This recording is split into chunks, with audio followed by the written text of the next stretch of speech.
Juicy, moist, soft, super yummy chapli kebab. इतने मजे के, इतने नरम और आसानी के साथ तैयार होने वाले ये जबरदस्त चपली कबाब और शेप बनाने की सुपर डुपर यूनिक टेक्निक के साथ मैं हाजिर हूँ आपके लिए चपली कबाब की रेसिपी के साथ। तो फिर जल्दी से स्टार्ट करते हैं। बिस्मिल्लाहिर्रहमानिर्रहीम, अस्सलाम वालेकुम। बीफ इस्तेमाल करिए बोनलेस 600 ग्राम। इस तरह से साफ कर लें, उसमें चर्बी मैंने ऐड नहीं की। धो के मैंने बीफ रख दिया था और जब उसका पानी निचड़ गया तो अब मैंने इसको मशीन से निकाल लिया है। अब मैं इस सारे इसके कीमे को वापस अगेन मशीन से निकालूंगी 2 दफा। आपके घर में मशीन नहीं है तो कोई बात नहीं, आप जहाँ से भी खरीद रहे हैं उनसे कहें वो 2 टाइम्स आपको इसको मशीन में से निकाल के दें। ये देखें, उसके अंदर लचक और सॉफ्टनेस इसी तरह से पैदा होगी। अब इधर 2 मीडियम अनियंस और 2 एग्स में यूज करूंगी। एग के मैं ऑमलेट बना लूंगी और अब बारी है मजेदार मसाले डालने की। तो सबसे पहले मैं सॉल्ट इस्तेमाल करी 1 टीस्पून, चिली फ्लेक्स भी 1 टीस्पून, रेड चिली पाउडर भी 1 टीस्पून है और कोरिएंडर पाउडर है 1/2 टेबल स्पून। होल स्पाइसेस गरम मसाला 1 टीस्पून है और जीरा पाउडर भी 1 टीस्पून। अब हमने क्या करना है, शान चपली मसाला के हमने 3 टेबल स्पून यूज कर रहे हैं। वो इसलिए क्योंकि हमें एक खुशबू मजेदार फ्लेवर चाहिए, तो हम पैकेट इसलिए यूज करते हैं। टोटल पैकेट डालते हैं तो भी चीज मजे की नहीं बनती। अपने स्पाइसेस के साथ मैं पैकेट हमेशा यूज करती हूँ। बेहतरीन किस्म की बाइंडिंग के लिए कुछ और चीजें, कॉर्नफ्लावर 1 टेबल स्पून, मैदा 2 टेबल स्पून, ये जरूर डालें और इतनी ही क्वांटिटी में डालें, ठीक है। फिर है बेसन 1 टेबल स्पून। ये चीजें मोस्ट इम्पोर्टेंट है। अब ये वो अनियन है जिन्हें मैंने चॉप कर लिया था और निचोड़ लिया था, और थोड़ी सी हरी मिर्चें। टमाटर के मैंने दरमियान के सारे सीड्स निकाल दिए थे और जो ऊपर का शेल होता है उसके क्यूब्स कर लें। और ये 2 एग ऑमलेट और फिर जिंजर गार्लिक फ्रेश पेस्ट और थोड़ा सा फ्रेश हरा धनिया। अब हमने इस आटे को गूंदना है। सपोज आप समझें कि ये एक आटा है। चपली कबाब में जो लचक आ रही है, जो सॉफ्टनेस आएगी, जो उसका जूसीनेस आएगा, वो उसको गूंदना है। इस तरह बकायदा हम इसको गूंदेंगे। बहुत से लोग चर्बी यूज करते हैं, मुझे नहीं पसंद, मैं देसी घी यूज करती हूँ। तो आप देसी घी 2 से 3 चम्मच अदर इस्तेमाल करें और अब उसको अगेन गूंदें। ये देखें, बकायदा जैसे मुक्की नहीं लगाते इस तरह करना है। और मैंने देसी घी बाद में डाला है ताकि पहले सब चीजें मिक्स हो जाए, फिर देसी घी अच्छे से हर जगह सरायत हो जाए। अब मैं देखें किस तरह कर रही हूँ, जिससे कोई हाथ से मक्खन नहीं हमारे निकल रहा होता, हम दबाएं तो ऐसे सॉफ्ट होके बाहर निकल रहा होता।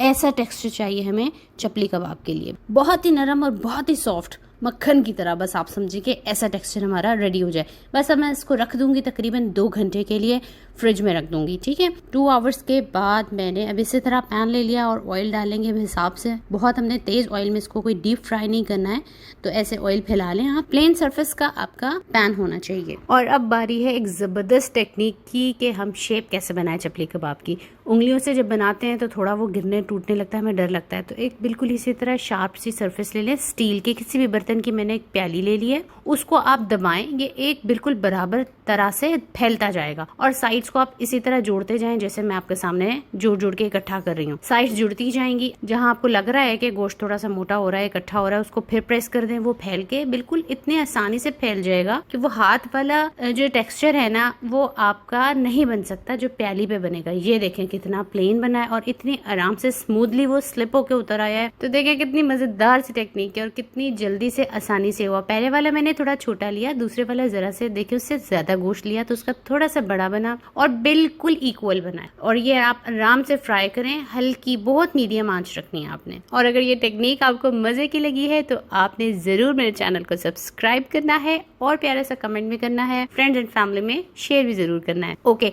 अब ये मेरे पास जो स्पैचुला है ना, ये भी बड़ा ही स्पेशल है।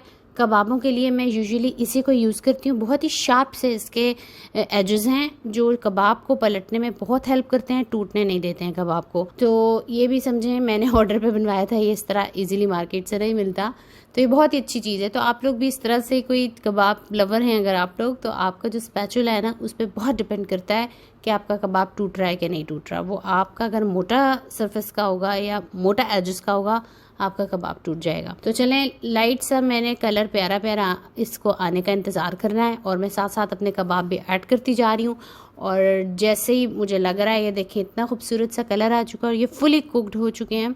तकरीबन आपने इसको हल्की आंच पे 20 से 25 मिनट ज़रूर कुक करना है। तो बहुत सारे होते हैं जले हुए चपली कबाब, वो बिल्कुल अच्छे नहीं लगते, देख के एक दफ़ा लुक ख़राब हो जाती है, फिर खाने में मज़ा भी नहीं आता। तो कलर का बहुत ख्याल रखना है। और आप मेरी इस वीडियो में दोनों चीज़ें नोट कर रहे होंगे, कलर भी ख़राब नहीं हुआ, लुक भी ख़राब नहीं हुई, शेप भी इतनी मज़े की आराम से ईजिली बन गई है।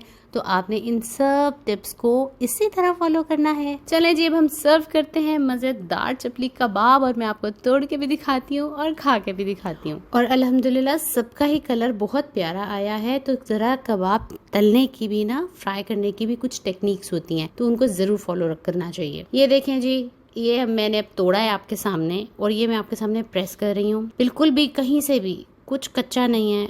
और जो हमने एक देसी घी और ऑमलेट डाला था उसकी वजह से, और मैदा, ये 3 चीजें इसकी बेस्ट बाइंडिंग बनाती हैं। मेरी फैमिली ने बहुत पसंद किया और मेरी नेबर्स को भी बहुत पसंद आया। आप भी जरूर बनाएं। अल्लाह हाफिज।